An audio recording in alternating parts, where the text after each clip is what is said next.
Hey, what's up, Point Park? My name is AJ Zala, and right now I'm standing in the Southside Works in the historic Southside neighborhood of Pittsburgh. Can you believe that right here where I'm standing, right now, at this very moment, there used to be steel mills that took over this whole entire area in the 1900s. Now it's gone under a huge facelift, and you see nothing but stores, movie theaters, and even restaurants. To the left of me, you see REI, which is a sports store. Right behind me, you see the Cheesecake Factory, which is a really good place to go out to eat to. And to the right, of course, the Hot Bar House. If you think that's cool and you want to learn more about the Southside neighborhood here in Pittsburgh, make sure you stay tuned to Sights in the City because I have so much more to tell you about this awesome neighborhood. Let's go check it out.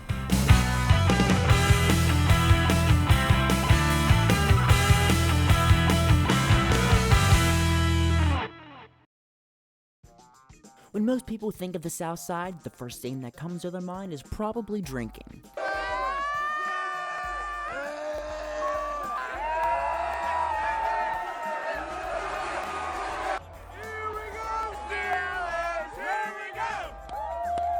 Now, I'm not denying the fact that weekends on East Carson Street get a little crazy, but it's important to look at the history of the flats before we get to the present. Back in 1763, King George III gave John Ormsby 2,400 acres of land for his service in the French and Indian War.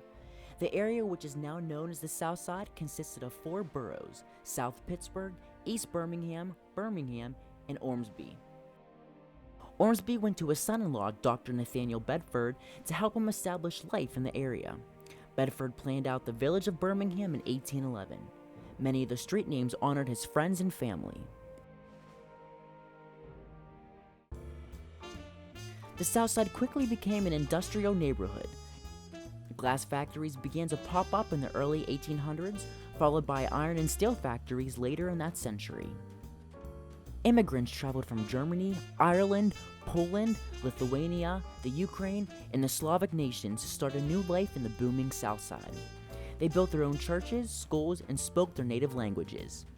Men worked in the mills, and women cared for children and took on minor jobs. However, once the 1960s came around, the hard-working neighborhood felt a slight slowdown as the steel industry began to experience economic trouble.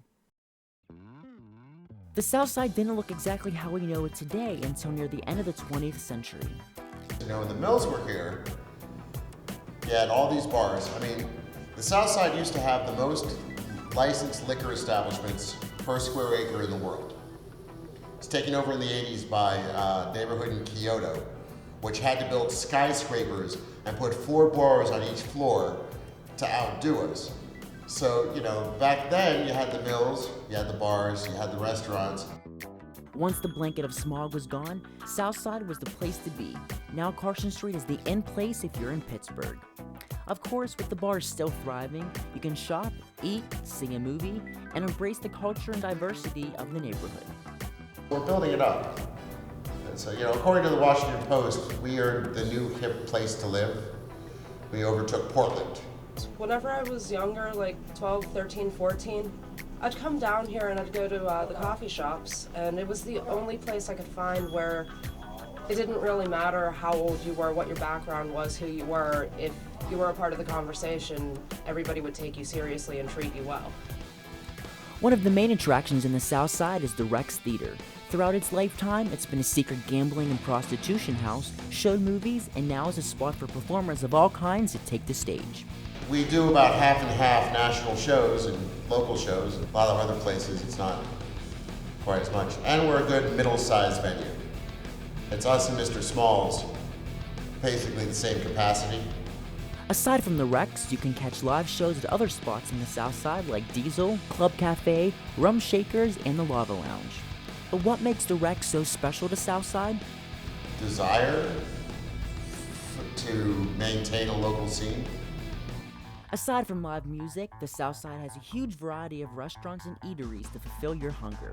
You have Mike and Tony's famous gyros, Nakama, Southside's biggest Japanese restaurant, and good old home-cooked meals at O'Leary's and the Greenfront.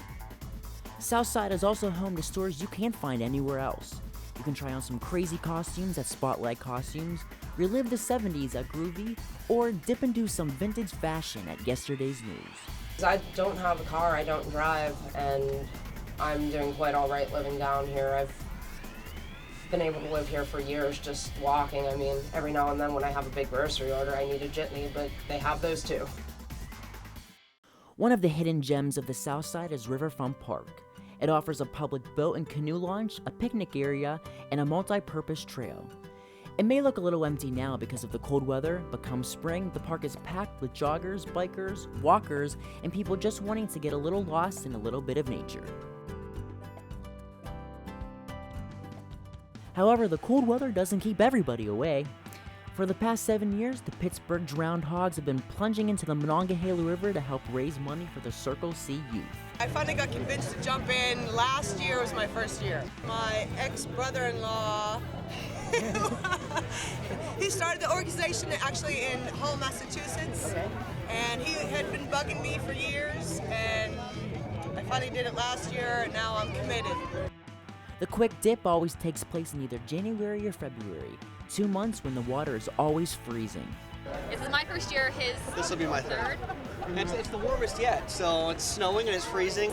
Being able to help others is just very important. It's a big part of our lives. But even beyond that, I mean, you get to do something fun and do a good thing by doing it. I mean, it's just a win-win for everybody. If people are willing to pay you to do something stupid and that money goes to a good cause, there's really no reason not to. I mean, it's 30 seconds of pain, you warm up, you get some free coffee and a free donut. Everybody here should be doing it.